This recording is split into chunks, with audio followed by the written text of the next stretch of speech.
예, 안녕하십니까. 여러분들의 백만장자입니다. 사랑합니다. 여러분, 오늘 오전 장 분위기 나쁘지 않고요. 아마 금요일 날 미국장의 영향을 좀 많이 받는 것 같습니다. 오늘 여러분들에게 두 가지 소식을 좀 전달을 드릴 건데요. 한 가지는 SK 하이닉스 지금 좀 분위기가 심상찮다.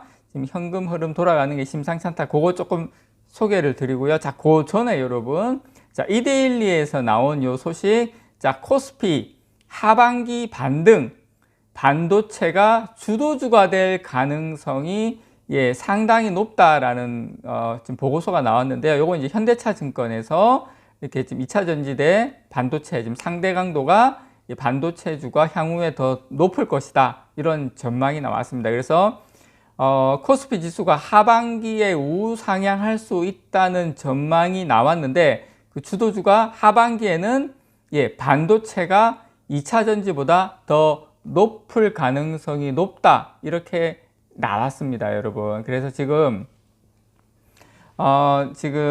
시장이 우려할 수준의 빅테크 및 대형 기술주 이익의 큰 폭의 감익은 향후에 제한적이다. 그러니까 어떤 말을 또 어렵게 했는데, 향후에 어쨌든 큰 폭의 어떤 손실은 없을 거다, 빅테크 기업들이. 그래서 향후에 차량용 반도체와 AI, 인공지능 등 새로운 산업 수요가 확대되면서 반도체 기업들의 캐펙스, 생산시설이죠, 투자 증가도 후행적으로 확대될 것이다, 이렇게 전망을 했고요. 캐펙스를 주도하는 건 AI, 그 다음에 클라우드 산업 등의 전방 기업들의 인프라 구축에는 뭐가 필요합니까, 여러분? 당연히 반도체 수요가 여전히 필요하다, 그렇게 지금 보고 있고요. 반도체에서는 추가적인 외국인 수급 가능성이 유효하다, 이렇게 보고 있습니다. 그래서 과거 국내 반도체 업계 경쟁력은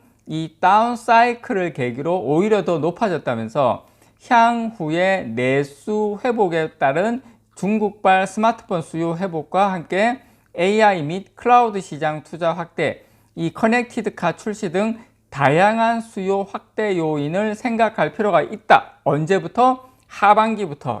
하반기부터 그렇게 이 컨센서스가 상당히 빠르게 전개될 수 있다. 하반기에는 반도체의 영업이익 컨센서스 상향 조정 가능성이 2차 전지보다 빠르게 더 전개될 수 있다. 이게 현대차 증권에서 이렇게 상대 강도로 이렇게 지금 표가 이렇게 나온 겁니다. 여러분께 지금까지 보여드린 거고요. 하반기에 반도체 기대할 수 있다는 거고. 그리고 여러분, 요 소식도 하나 좀 전달을 드릴게요.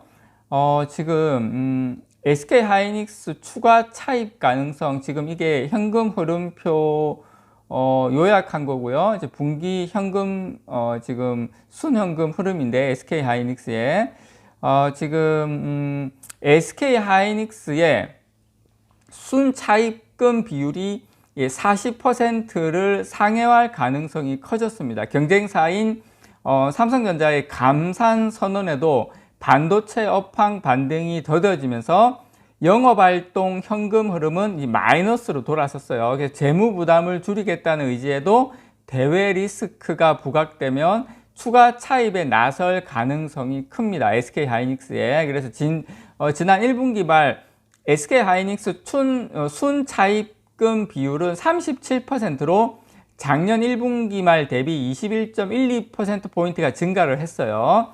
우선 금융사의 할인율, 이자율이죠, 를 적용한 매출 채권을 양도하는 방식으로 현금을 확보하면서 단기 차입금이 늘었습니다. 기업원 등 장단기 회사채 발행까지 함께 늘리면서 차입 부담이, 지금 SK 하이닉스의 차입 부담이 대폭 커졌습니다. 반도체 업황 부진으로 자체 현금 창출 능력이 떨어진 결과인데요.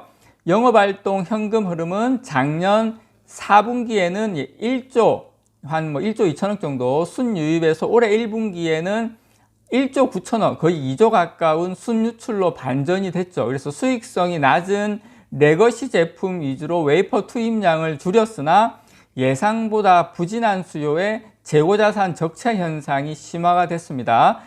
작년에 입고된 일부 반도체 장비 2월 결제금이 인식되면서 투자 부문에서도 3조 원 수준의 현금 유출이 발생을 했습니다. 그래서 SK하이닉스는 이 자본 쪽 투자 캐펙스를 전년 대비 50% 줄여서 현금 유출을 막겠다고 밝혔는데, 자, 여기서 제가 또 말씀드리고 싶은 건 뭐냐면 SK하이닉스가 자본 쪽 투자 캐펙스를 작년 대비 50% 줄였다. 그래서 현금 유출을 막았다. 그 말은 캐펙스 투자를 많이 줄였다는 것은 내년 내후년부터 생산량이 그만큼 줄어든다는 거죠. 이것도 중장기적으로는 호재입니다, 여러분. 그래서 물론 SK하이닉스 입장에서는 좀 좋은 소식은 아닙니다만은 그래서 예상되는 자본 쪽 투자 규모는 한 9조 8천억, 10조 원 정도 수준이에요. 다만 대폭 줄인 투자 규모에도 벌어들인 돈으로만 투자금을 집행하기에는 무리가 있을 전망입니다. 그래서 증권가에서는 올해 SK하이닉스의 에비타라 그러죠. 삼각전 영업이익입니다.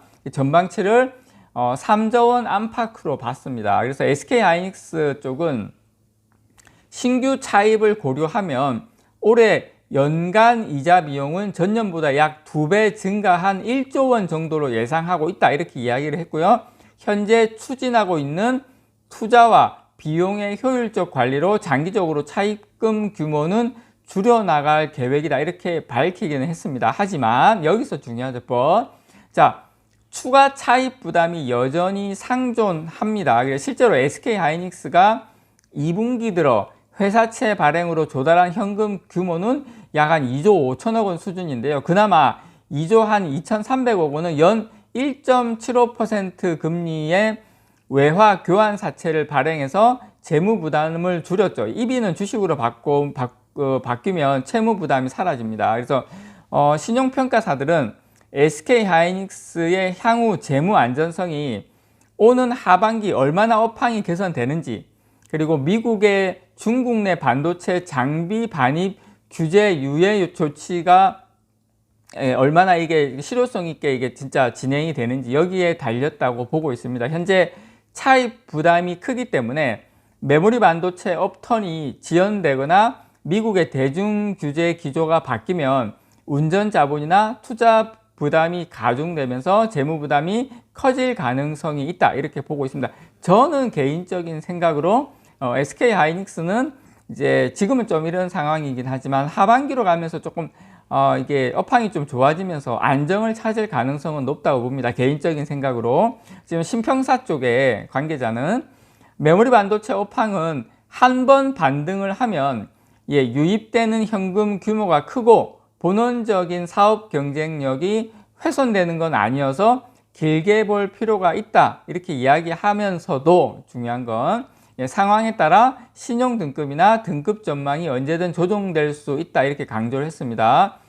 외부 차입이 빠르게 늘어나고 있는 건 어쨌든 SK하이닉스가 지금 상황은 맞기 때문에 내년까지도 차입금을 줄이려는 노력을 계속해야 된다. 제가 이 말씀을 SK하이닉스 현금 상황을 말씀드리는 건 뭐냐면, 물론 SK하이닉스도 이게 좀 급등을 하고 이런 거 있어요. 업황에 따라서 막 이런 뭐 좋을 때는 좋고 안 좋을 때는 또 안 좋고 이런 건 있긴 하지만, 안정적으로 장기로 가져가기에는 개인적으로 개인 취향이긴 합니다만 SK하이닉스보다는 조금 삼성전자가 좀 더 유리하지 않나, 그렇게 생각이 들어서 여러분들께 이 상황을 말씀을 좀 드렸습니다. 이상 여러분들의 백만장자였습니다. 사랑합니다, 여러분.